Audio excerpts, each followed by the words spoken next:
안녕하세요. 제너럴 마스터 김지훈입니다. 그동안 저희가 1호 스파르타 전국 100개 센터를 투어 중이었는데 오늘은 경기도에 있는 1호 스파르타 광명센터에 이렇게 도착을 했습니다. 저희가 셋업을 할 때는 어떻게 하는지 오늘 제대로 한번 보여드리겠습니다. 그럼 같이 가보실까요? 고고! 고고!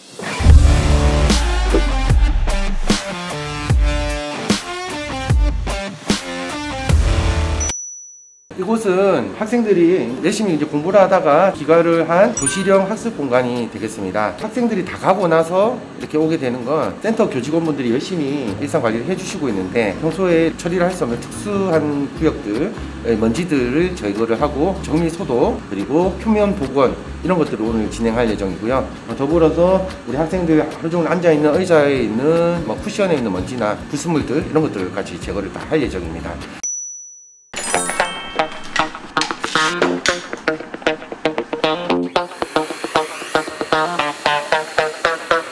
저처럼 이렇게 좀 위에서 올라와서 보면 이게 에어컨 근처나 천정면 부분들에 먼지들이 많이 모여있는 상태고요. 매풀 같은 것들도 걸어있어서 지금 먼지를 제거하고 있는 작업 중이라고 봐주시면 되겠습니다. 우와, 우리 센터에 계신 선생님들께서 잘 관리를 해주셔서 지금 에어컨 필터 같은 경우는 매우 확인해보니까 매우 깨끗해서 저희도 마음이 홀가분합니다.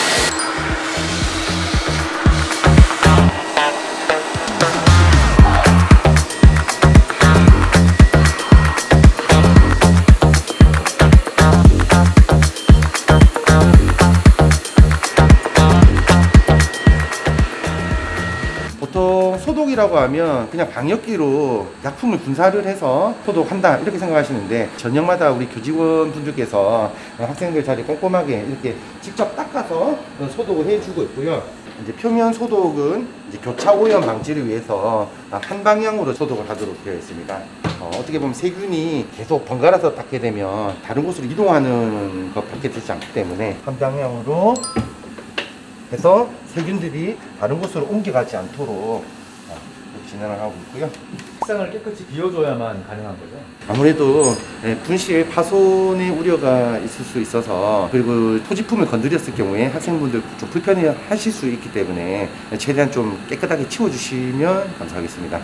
더불어 정기적으로 팔걸이 같은 경우에는 특히 땀이 분비되거나 계속 마찰이 있을 경우 우리 체내에 있는 단백질들이 팔걸이 쪽으로 이렇게 옮겨 붙어서 단백질을 주성분으로 먹고 사는 세균들이 좀 더 많이 모이는 경향이 있을 수 있습니다.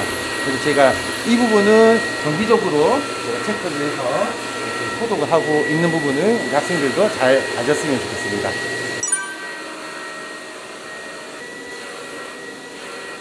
아무래도 우리 스파르타 이용하는 학생들은 어느 학원보다도 한 곳에서 아주 오랫동안 학습을 하고 있어야 됩니다. 우리 학생들이 조금이라도 좀 먼지가 없는 공간에서 쾌적하게 공부를 해서 좋은 결과가 날 수 있게 하는 바람이 있어서 저도 모르게 조금 더 꼼꼼하게 하게 되는 경향이 있습니다. 앞서 저희가 도구를 이용해서 벽면 앞에서 보셨듯이 저희가 벽면의 표면 소독을 하다 보면 벽면에는 여러 가지 부착물들에도 많은 먼지가 있는 것을 확인하게 될 수 있습니다. 이런 부분들도 꼼꼼히 관리를 하고 있습니다.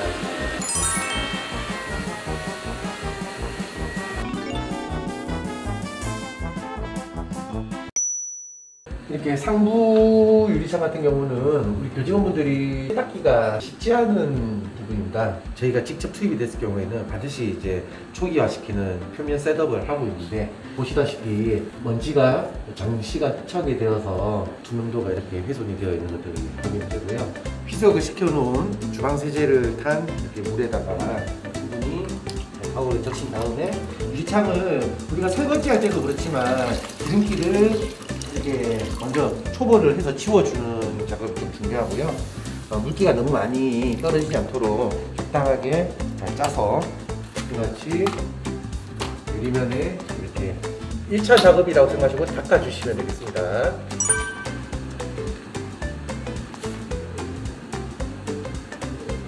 스퀴지에 있는 고무막으로 물기를 제거할 때 세로로 방향을 잡을 경우에는 물기가 조금 이렇게 일렬로 남는 경우가 있습니다. 완성도가 좀 떨어진다는 느낌을 가질 수 있기 때문에 가능한 한 스퀴지 방향을 가로로 해주시면 물자국이 남지 않고 깨끗하게 관리가 가능한 부분은 꼭 기억해 주시고요. 항상 한번 이렇게 스키지를 하고 문잡고 깨끗하게 닦은 다음에 다음 스키지. 짠! 드디어 렉처를 한 것을 제가 끝냈는데 처음과 다르게 이제 모든 면들이 표면이 매끄러워지고 바짝바짝해진 상태를 확인하실 수 있습니다.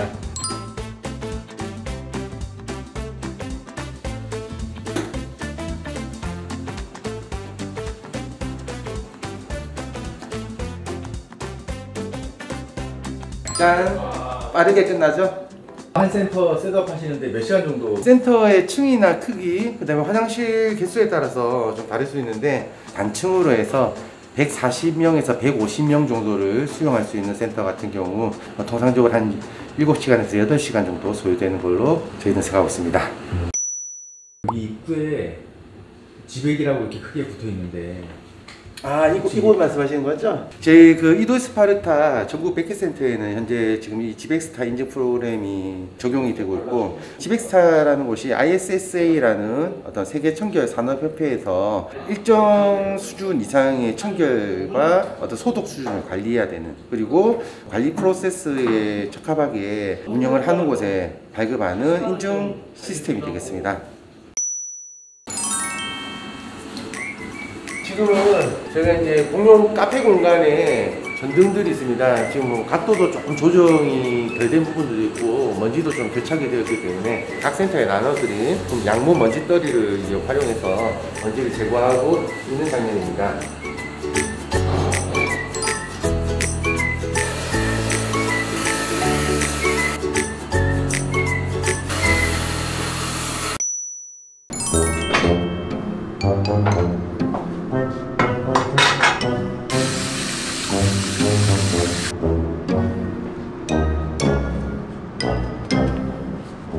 학습실 같은 경우에는 먼지가 건조한 먼지가 많아요. 근데 이제 화장실 같은 경우는 물을 항상 쓰는 곳이기 때문에 먼지들이 습하게 약간 젖어서 붙어 있기 때문에 백큐으로 먼지를 빨아들이는 게 효과가 많이 떨어집니다. 빼가지고 물로 다 세척을 해서 표면에 있는 것들을 완전히 제거시켜 주는 거예요. 남자 화장실에서 늘 발생하는 그 요석 제거 작업인데요. 소변기 밑에 보면은 아무리 물을 잘 내린다고 해도 잔여물이 계속 조금씩 쌓이게 돼요. 시간이 지날수록 석화되면서 돌처럼 굳어져서 소변기 주변에 흔히 말하는 그 찌린내가 발생하게 되는데, 그 원인을 제거해주기 위한 작업입니다. 이런 게 다 요석들인데 지금 이제 쌓여가기 시작했죠. 여기가 심한 경우에는 이 옆까지 점점 쌓이면서 나중에는 정으로 깨일 정도로 이제 굳어지는 경우가 생기는데, 이 정도는 그래도 양호한 편입니다. 이거는 저희가 요석을 제거하기 전에 약품을 통해서 그 요석을 좀 녹여주는 작업입니다. 이 후레시티 크린 약품 같은 경우는 물때 제거를 위한 약품이기도 한데 향이 화장실 냄새를 잡아주는 역할도 하거든요. 그래서 화장실 작업이 완전히 끝났을 때 변기에 2-3방울 정도 뿌려다 주면 물때 제거 예방도 되고 화장실 냄새도 좀 잡아줄 수 있습니다.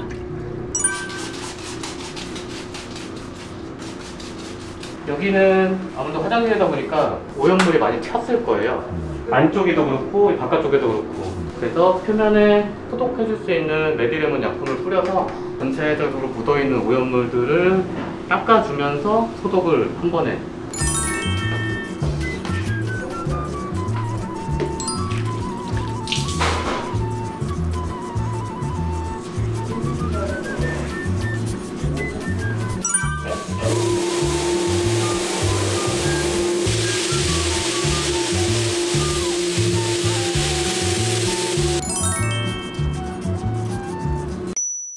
지금 한 90%는 작업을 다 한 번씩은 해본 상황이고, 못한 부분 그 10%를 마저 채울 때까지 투입해서 센터 관리하시는데 조금 더 편할 수 있도록 뒤에서 묵묵히 지원하도록 하겠습니다.